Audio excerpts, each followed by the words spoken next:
All right, ladies and gentlemen, welcome into the Rocky Top Insider postgame show. This is Ryan Shumpert. I'm Rick Butler here at Bryant-Denny Stadium. Tennessee picks up their second loss of the season with a 37-20 loss to the Alabama Crimson Tide right here. Ryan, a lot of things to go over today. You wrote about a lot of it during your 4 takeaways piece, but as we sit here, I don't know, about an hour after the game, I don't know what's been on your mind here lately. Yeah, I don't know, maybe not an hour. Let's just go to the game as a whole first. And it's just self-inflicted mistakes. I mean, I said it in my 4 quick takeaways article. Josh Heupel didn't say a whole lot after the game, but he said self-inflicted mistakes a lot. Tennessee beat itself. Alabama might have beat Tennessee if Tennessee played a good game. That's certainly possible. Tennessee lost by 17.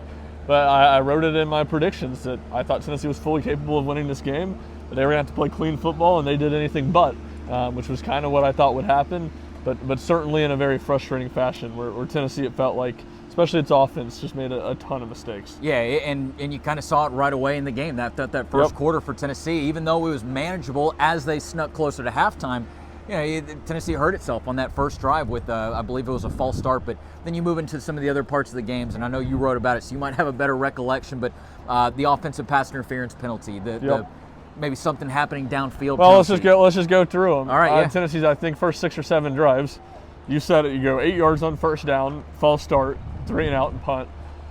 Second drive, Tennessee they overcome a sack. Yep. They hit Chris Brazzell for a 20-yard gain that would have gotten them in field goal range, first down.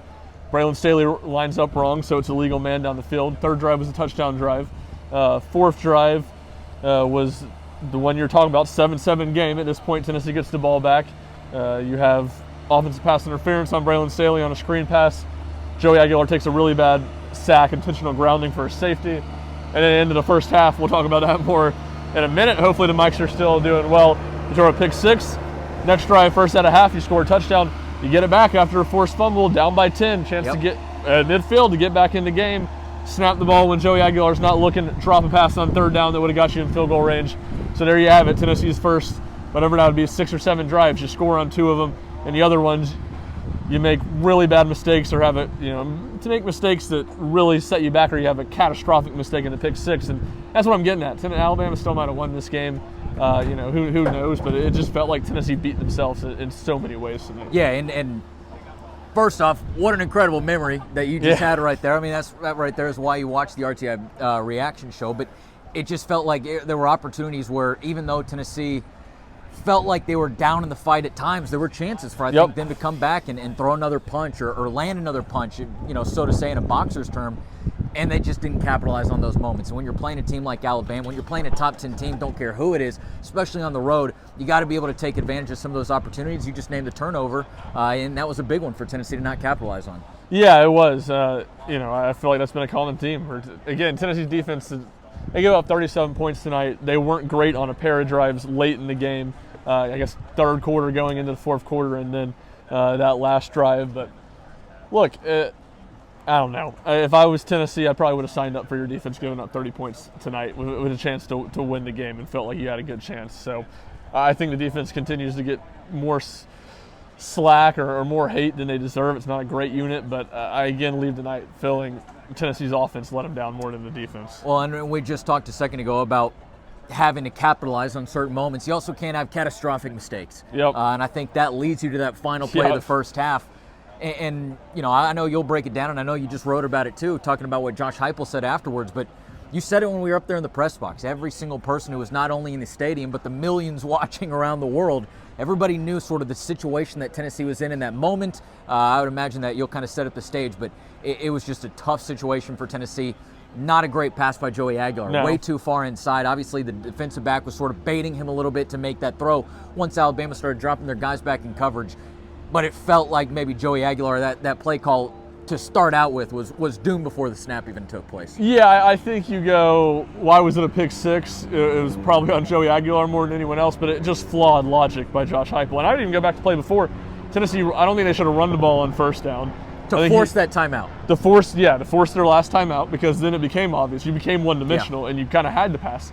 And look, I guess you could have still run it, but you're just limited. You're going to score a touchdown on that play, or the half's going to end. So, logically, you're not going to do that.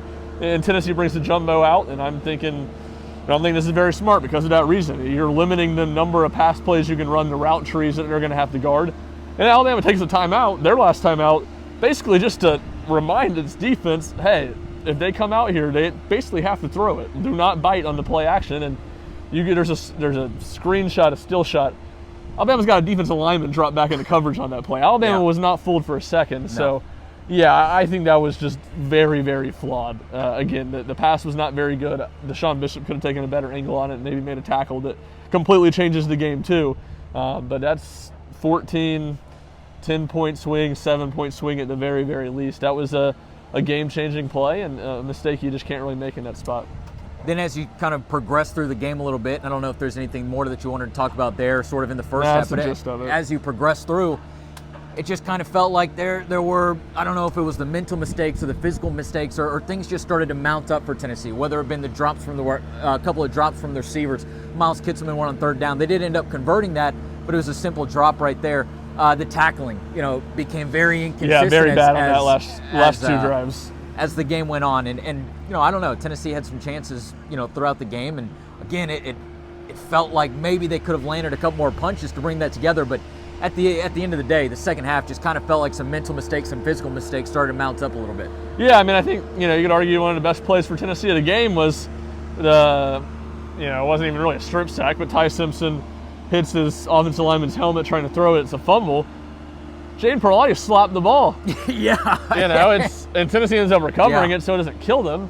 At the same time, if Jaden Perlotti picks that ball up and starts running with it, he probably has to beat Ty Simpson. It might be a touchdown. So, yeah, even in one of Tennessee's better plays, it was a mental mistake. And Jaden Perlotti, I'm able to give more of a pass to. He's a true freshman. He hasn't played a ton of football. That stuff happens, so he'll probably learn from it. But that felt like a good representative of the night for Tennessee. And I guess the last thing I'd get to, again, I leave this game thinking Tennessee's road woes, some of Josh Heupel's stuff. Tennessee down by 17 points there with, I guess, 2 minutes left. I can't remember. I guess it was out of a 2-minute timeout, I think. 3rd and 14, you throw it's not even a screen pass. You throw a quick pass to Chris Brazzell. He gets tackled inbounds. 4th and 11. Logic dictates you get the field goal unit on, you kick a field goal to make it a 2-possession game. Tennessee runs the clock down to 5 seconds, then takes a timeout, then throws it incomplete. Like, that's just illogical. That's just bad game management from Josh Heupel. Again, and none of this stuff matters. Tennessee wasn't going to win the game. But, again, into the situation Tennessee had a 1st and goal at the 1-yard line. They didn't end up scoring at the end. They have a false start. They run. They don't score. And at the end of the last play of the game, they run the ball from the 6-yard line, get stuck at caught down at the 1-yard line, and don't score. That didn't matter. Didn't affect the game. But when I'm thinking long-term about some of Josh Heupel's issues, it sticks out in my head that, again, Tennessee, just from a game management and execution standpoint, wasn't able to score a meaningless touchdown at the end of the game. Last thing kind of for me, just because you've hit so many great points, Deshaun Bishop, back-to-back games now with 100. He's been great. With 100 rushing yards, 100 plus, I should say. Broke off that 44-yard one to kind of help Tennessee find some momentum. I believe that was somewhere in the third quarter, maybe even kind of early into the second half there. Just feels like he needs to be getting some more touches. And I didn't feel like Tennessee maybe was as committed to the run early in the game, kind of found their footing a little bit going on.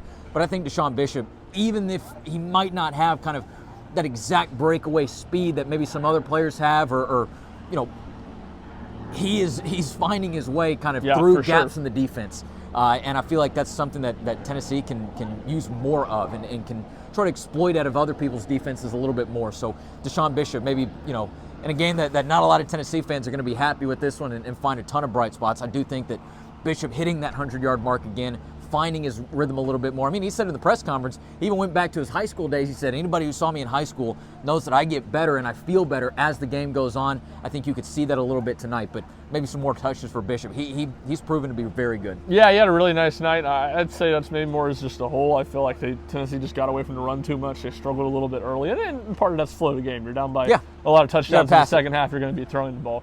But Tennessee started running the ball really well in that second quarter on, and Bishop was awesome. He was the best guy, but Peyton Lewis had some nice runs. Star Thomas had some nice runs. So I felt like Tennessee got a little pass happy. Some of that, I think Joey Aguilar and some RPOs gets a little pass happy. But, and the game dictates it. But it was certainly, to your point, a really nice night for Deshaun Bishop, who's been playing really good football the last couple of weeks. Anything else to hit on, or should we end on the high note there? Yeah, I think we're going to end on the high note there, and we get anything else we can do in the podcast. Again, number 11 Tennessee suffers second loss of the season, second SEC loss as well. We will be back next Saturday night as Tennessee stays on the road. They head north this time, though. The Volunteers go into Lexington, Kentucky to take on the Wildcats, who, man, I believe we're just a field goal away from, extending the game or potentially beating Texas. Took them into overtime. Yes. So we'll see what the Wildcats present next week, but should potentially be a good opportunity to bounce back, get back on the right side of things, as there's not a lot more wiggle room left for Tennessee after 2 losses on the season. Again, Tennessee loses by a score of 37-20. Had to check the scoreboard for that one. This is Ryan Shumpert. I'm Rick Butler. Go check out RockyTopInsider.com for all of your Tennessee news, notes, and coverage. We'll see you back in the middle of the week with the RTI Press Pass.